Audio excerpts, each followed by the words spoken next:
بندوں پر اللہ تعالیٰ کے بہت سارے انعامات ہیں. دنیا کی بہت سی چیزیں ایسی ہیں جن کو شمار کیا جا سکتا ہے، اور کچھ چیزیں ایسی ہیں جن کو شمار نہیں کیا جا سکتا. لیکن اس میں بھی اگر کوئی یہ کہے کہ دنیا کے جتنے ذرات ہیں میں نے شمار کر لیا ہے، تو ممکن ہے، مانا جا سکتا ہے. اگر کوئی یہ کہے کہ دنیا کی جتنی چیزیں ہیں سب میں نے شمار کر لیا، مانا جا سکتا ہے.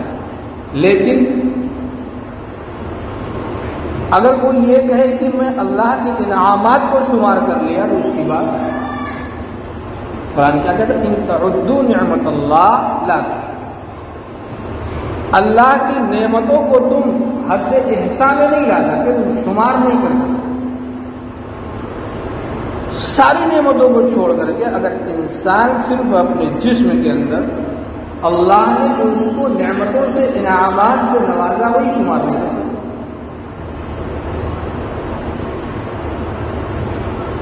ایک آنکھ اٹھا کر کے انسان دیکھ لے،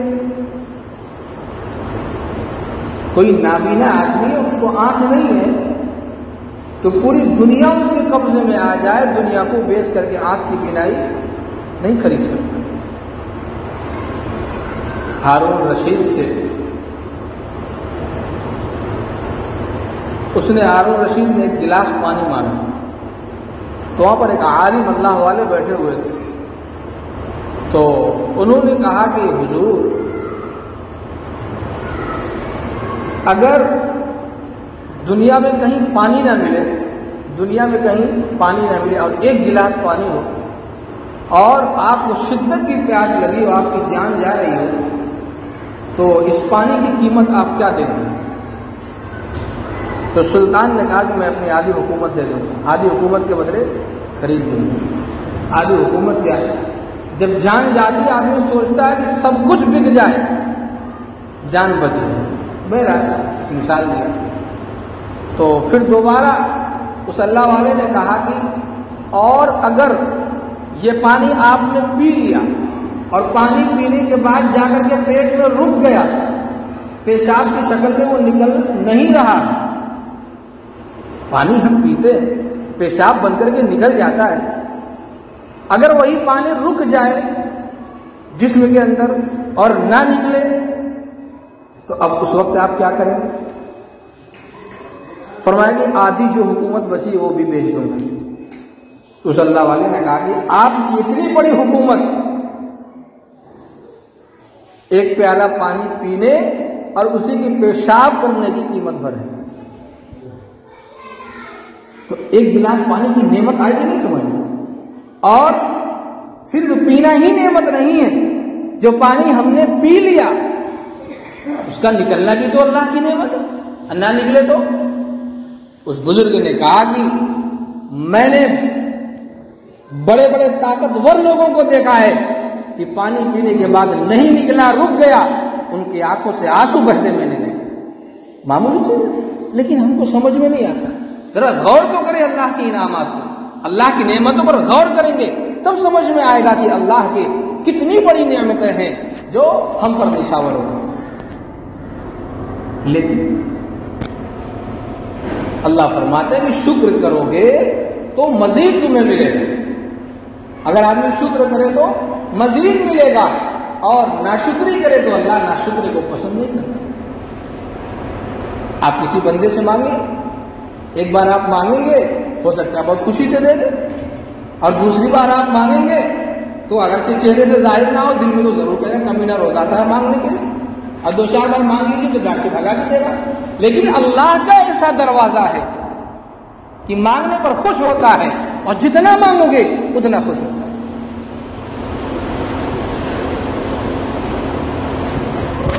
بیت العلوم کے کسی جلسے میں شاعر شعر پڑھ رہے تھے، عبد الغنی قنبوری صاحب بھی موجود تھے. اس نے ایک زبردست ایک مصرع کہا، اس شعر کا ایک مصرع ہے بڑا دربار ہے آقا بڑی بھیک لوں گا، بڑا دربار ہے آقا بڑی بھیک لوں گا۔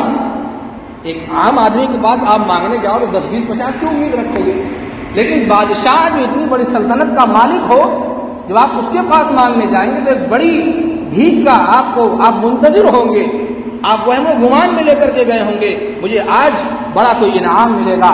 تو اللہ جو احکم الحاکمین ہے، جو شہنشاہ ہے، جو بادشاہوں کا بادشاہ ہے، جب اس کے دربار میں آدمی مانگنے کے لیے بیٹھے تو بڑی بھیک مانگنے کی امید رکھے، بڑی بھیک ملنے کی امید رکھے۔ لیکن ہم کیا ہے، اللہ تعالیٰ میری دکان بن جائے بس، اور کچھ نہیں چاہیے، مجھے اولاد نہیں ہے، ایک لڑکا مل جائے یا ایک بیٹی مل جائے بس، اور کچھ نہیں چاہیے۔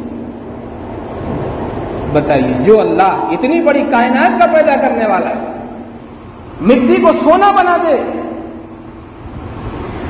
اور اسی زمین سے پیٹرول بھی نکلتا ہے، ڈیزل بھی نکلتا ہے، کوئلے کی کان بھی اسی مٹی میں ہے، سونا، جواہرات اور جو صدف اور موتی اور فرائض نکلتے ہیں اسی زمین سے نکلتے ہیں، اللہ ہی تو اس کا خالق ہے۔ تو اللہ کی عطا کو محدود مت کرو، اللہ سے مانگو تو دل کھول کر کے مانگو۔ کسی انسان سے مانگنا ہو تو دل چھوٹا کر سکتے ہو، کسی مخلوق سے مانگنا ہو تو دل چھوٹا کر سکتے ہو، لیکن جس کے پاس انعامات کا ایک دریا بہتا ہو، دریا سے اگر ایک بالٹی پانی نکال لو تو پانی شکایت کرے گا نا کہ مجھ سے آپ نے ایک بالٹی پانی نکال لیا، شکایت کرے گا۔ دریا سے اگر کوئی ایک بالٹی پانی نکال لے تو وہ خبر شائع کر دے گا اخبار میں کہ فلاں شخص نے ایک بالٹی پانی لے لیا۔ ایسا ہے کیا؟ ایک بالٹی پانی کیا پورا شہر اس سے سیراب ہو جائے، پوری دنیا سیراب ہو جائے، اس کی روانی اور اس کی موج میں ذرہ برابر فرق آنے والا نہیں ہے۔ تو وہ اللہ جس نے دریا میں روانی پیدا کی، جس نے دریا کو دریا بنایا، جس نے سمندر کو سمندر بنایا، اس کے خزائن سے جب آپ مانگیں گے اور آپ دے گا تو یہ ختم ہو جائے؟ نہیں، ایسا نہیں ہو سکتا۔ تو اللہ سے مانگنے کا ڈھنگ ہونا چاہیے۔ فقیر کو آپ نے دیکھا ہوگا، فقیر جب کسی کے دروازے پر بھیک مانگنے کے لیے جاتا ہے تو کیسا گڑ گڑاتا ہے، وہ اپنے چہرے بھی بناتا ہے اور اس کی شکل بھی بناتا ہے، اس کی شبیہ بھی بناتا ہے، پھٹے پرانے کپڑے بھی پہنتا ہے اور چن چن کے ایسے الفاظ لاتا ہے کہ سامنے والے کا دل نرم ہو جائے، موم ہو جائے، پسند جائے، وہ کچھ دے دے، اور ایسا ہوتا بھی ہے۔ تو اس مالک، اس خالق کائنات کے دربار میں مانگنے کا کیا سلیقہ ہونا چاہیے؟ فرعون اپنے کو انا ربکم الاعلی کہتا تھا، بڑکا خدا میں ہی ہوں۔ کیا کہتا ہے؟ بڑکا خدا میں ہی ہوں۔ لیکن جب اس کے مانگنے کی باری آتی تھی، وہ بھی تو مخلوق تھا، وہ تو عوام کو، لوگوں کو دکھانے کے لیے اپنے کو انا ربکم الاعلی کہتا تھا، لیکن مخلوق تو وہ بھی تھا، اس کو بھی پتا تھا میں اللہ، میرا خالق کوئی اور ہے، تو اس کو بھی مانگنے کی ضرورت پیش آتی تھی۔ تو لکھا ہے کہ فرعون گدڑی پہنتا تھا، گدڑی لے کر کے، اور ایک فقیروں والی ٹوپی اپنے سر پر رکھ کر کے جنگل میں نکلتا تھا اور کہتا تھا رب العالمین، پروردگار تو آپ ہیں، پروردگار اللہ تو آپ ہیں، میں تو جھوٹا خدا ہوں۔ ظاہر سی بات، آپ سچے خدا ہیں تو مجھے بھیک دے دیجیے، جو میں مانگ رہا ہوں مجھے دے دیجیے۔ اللہ تعالیٰ سب کو دیتے ہیں، فرعون کو بھی ملتا تھا۔ کیا کافر بھوکا رہتا ہے؟ مشرک بھوکا رہتا ہے؟ پتھر کی پوجا کرنے والا بھوکا رہتا ہے؟ اللہ سب کو کھلاتا ہے۔ کسی نے کوئی مندر میں مورتی کے پاس بیٹھ کر کے سنم سنم سنم سنم کر رہا ہے، کہاں سے آواز آئے گی بھائی؟ وہ تو خود اپنے بننے کا محتاج ہے نا، مورتی جو بنتی ہے وہ خود محتاج ہوتی ہے، جو تم جھوٹے خدا بنا کر کے رکھے ہو وہ تو خود محتاج ہے کہ مجھے بنایا جائے، وہ تو خود مخلوق ہے، مخلوق سے تم مانگتے ہو، اپنے بنائے ہوئے پتھر سے تم مانگتے ہو، تو سنم سنم سنم تمہاری آواز کہاں سے سنے گا؟ اور اسی پکارنے والے کی غلطی سے اس کی زبان سے نکل گیا سنم سنم کہتے ہوئے، غلطی سے نکل گیا سمد، اللہ الصمد، غلطی سے سمد نکل گیا۔ اللہ نے کہا بندے کہو کیا کہتے ہو، بندے کہو کیا کہتے ہو؟ ایک مثال سے آپ حضرات کو سمجھاؤں. کسی کا بچہ غائب ہو جائے، صاحب اولاد لوگ اس بات کو سمجھیں، جن کی اولاد نہیں ہوگی وہ بہت کم سمجھیں گے اس کو. ایک ماں ہو یا ایک باپ ہو، اس کا بیٹا غائب ہو گیا ہو، 1 ہفتے سے نہیں مل رہا ہے، اب اس کی نیند بھی اڑ گئی، دنیا کی جتنی بھی لذیذ چیزیں تھیں اس کی زبان پر سب پھیکی ہو گئی، ساری لذت کی چیزیں مات پڑ گئی. اور کبھی اچانک سے اگر نیند بھی آ گئی، کھٹ سے کہیں سے آواز آئی یا دروازے سے کھٹ کی آواز آئی تو ماں اٹھ کھڑی ہوتی ہے، باپ اٹھ کھڑا ہوتا ہے کہ میرا بیٹا تو نہیں آ گیا. اس ماں کے کلیجے سے پوچھی تو وہ ماں ہر وقت انتظار کرتی رہتی، بیٹا کب آ جائے کب آ جائے. اس کے دل میں، اس کے دل مزدر سے پوچھو اس کے دل کی کیا کیفیت ہے. لکھا ہے کہ اللہ رب العزت جس طریقے سے ماں اپنے بچے کا کھوئے ہوئے گمشدہ بچے کی تلاش میں اپنے نیند کو کھو دیتی ہے، اس کی جستجو میں، اس کی تلاش میں اپنے نیندوں کو قربان کر دیتی ہے، رب العالمین اپنے کھوئے ہوئے بندے کو، جو بندہ اللہ کے راستے سے ہٹ گیا ہو، بگڑ گیا ہو، گمشدہ ہو گیا ہو، اس کو اللہ تعالیٰ اس سے بھی کہیں زیادہ پیار و محبت کے ساتھ، شفقت کے ساتھ ڈھونڈتا ہے. کہاں ہو میرا بندہ؟ تو اللہ اپنے بندوں سے بہت محبت کرنے والا. تو اللہ سے، اللہ کی نعمتوں کا کوئی شمار نہیں کر سکتا، اور اللہ سے مانگنے کا ڈھنگ ہونا چاہیے. رحمت کی بارش رک گئی. ایک امت میں بادل آتا تھا چلا جاتا تھا، بادل آتا تھا چلا جاتا تھا، لوگ بارش کا انتظار کر رہے تھے، بارش رکی ہوئی تھی. اچانک سے بادل آیا، لوگوں کو ایسا لگا کہ اب بارش ہوگی، جھماجھم اور موسلا دھار بارش ہوگی. لیکن بظاہر وہ بادل پانی لے کر کے آیا تھا، لیکن جب سب لوگ اس بادل کے نیچے آئے کہ آج بارش ہوگی تو اس بادل نے آگ برسانا شروع کر دیا، تو سارے لوگ تباہ و برباد. تو بارش کا انتظار کرو، اللہ سے رجوع ہو کر کے، اناب اللہ کر کے. آج بارش کیوں رکی ہے؟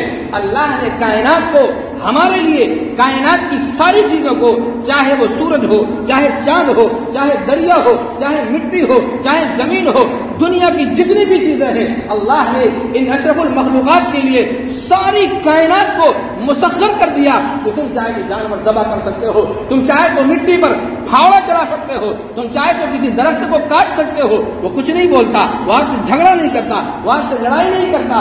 کیوں بھائی؟